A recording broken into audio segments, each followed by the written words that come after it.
Xin chào và chào mừng các bạn đã trở lại với Phân tích Game, một channel chuyên phân tích những điều thú vị trong thế giới trò chơi và bơm tiếc âm mưu vào não người xem từ năm 2019 với rất nhiều yêu cầu từ mọi người. Thì trong video này mình sẽ phân tích về Door, một trò chơi trên nền tảng Prologue.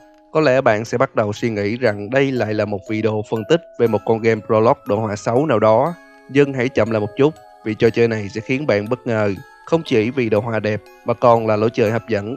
Hiện tại, Door chỉ mới hoàn thành Chapter 1 với tổng cộng là 100 căn phòng, nhưng trong tương lai, chắc chắn sẽ có những bản update mới về nó. Xuất hiện lần đầu tiên trên nền tảng Prologue vào tháng 3 năm 2021 bởi Elsplash, mang phong cách kinh dị sinh tồn. Door dần trở nên thu hút không chỉ với những game thủ hay theo dõi Prologue, mà còn đối với fan của thể loại game kinh dị. Bối cảnh trong trò chơi xảy ra tại một khách sạn bí ẩn. Nhiệm vụ của bạn là phải tìm cách vượt qua những cánh cửa đánh số dẫn đến các căn phòng riêng biệt. Vượt càng nhiều cửa, bạn sẽ thu càng nhiều cơn ốp, một loại tiền tệ dùng để mua các vật dụng cần thiết hỗ trợ trong quá trình vượt qua những căn phòng.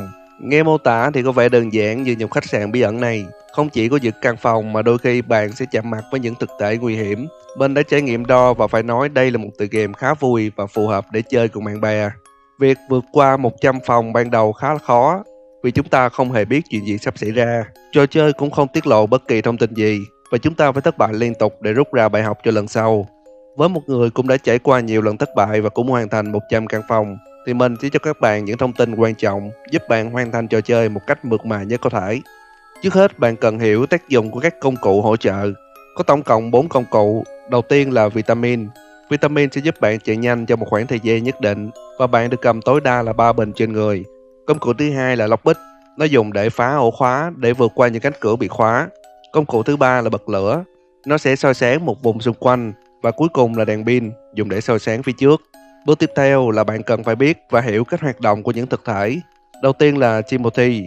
Timothy là một con nhện nhỏ mà đôi khi bạn sẽ bị nó hù trong lúc kiếm đồ trong các ngăn tủ. Đồng thời nó còn gây một chút sát thương lên bạn. Tiếp theo là Jack.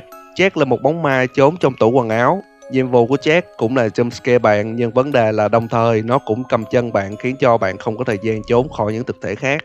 Tiếp theo là thực thể 2. Thực thể này xuất hiện khi bạn trốn trong tủ quá lâu. 2 sẽ gây sát thương và đuổi bạn ra khỏi tủ. Để tránh 2 thì mỗi khi trốn trong tủ, bạn nghe thấy tiếng nhịp tim bắt đầu lớn. Bạn chỉ cần rời khỏi tủ là xong.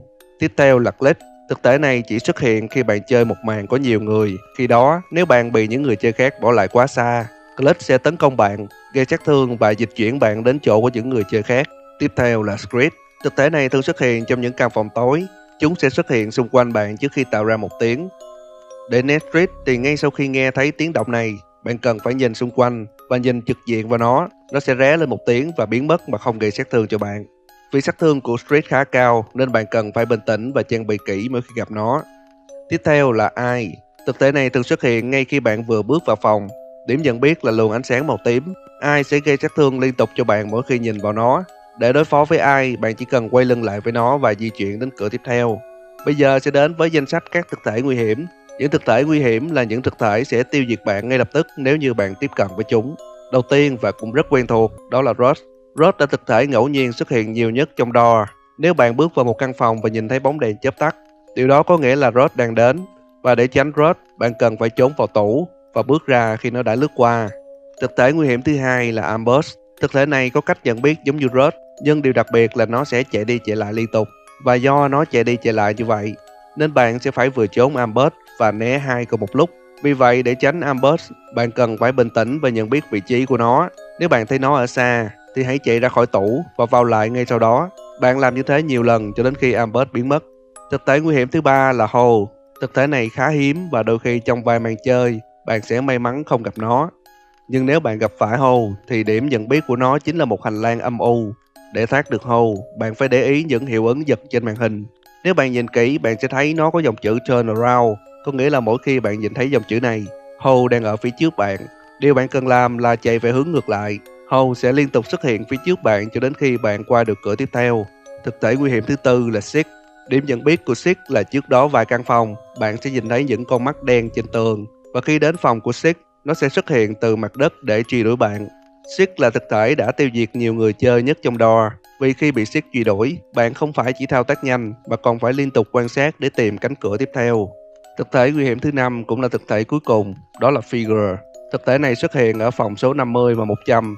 Hai căn phòng này đều bắt buộc bạn phải giải đố thì mới qua được.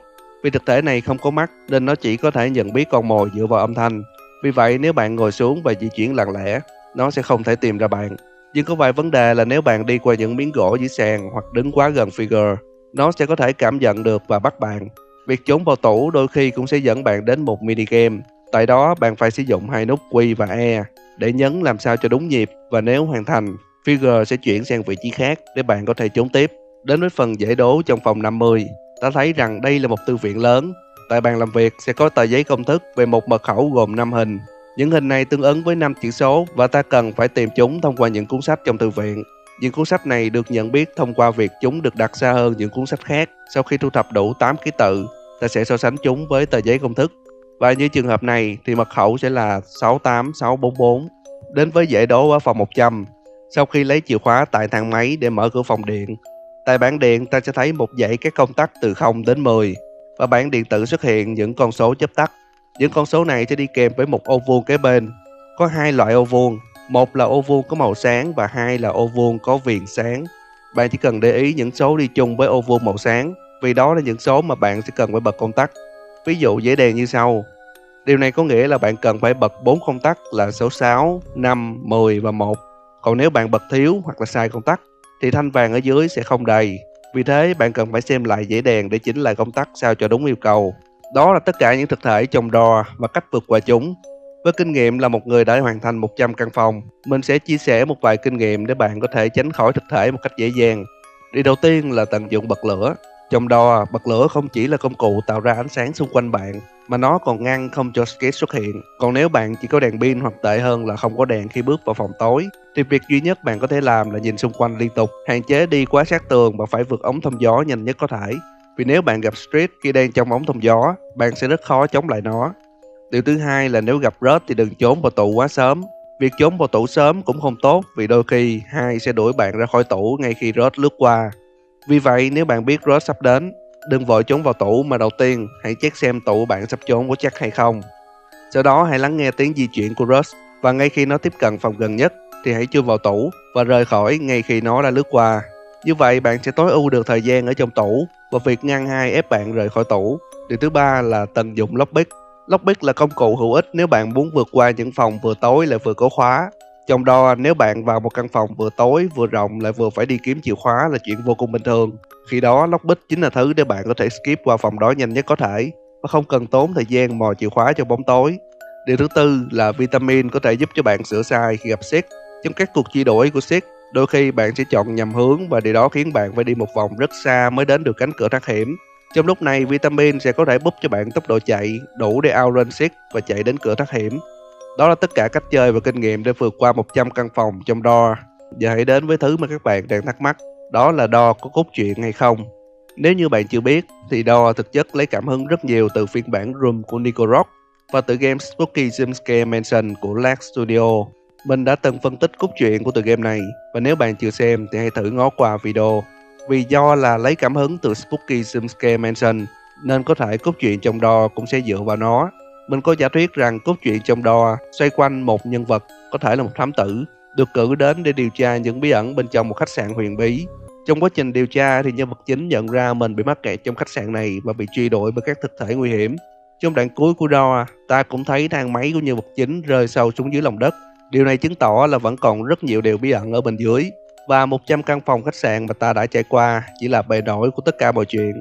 Nếu DOOR dự định bám theo cốt truyện của Spooky Jumpscare Mansion, thì khả năng cao chapter tiếp theo sẽ dẫn ta đến gặp những thực thể mới đen tối hơn rất nhiều.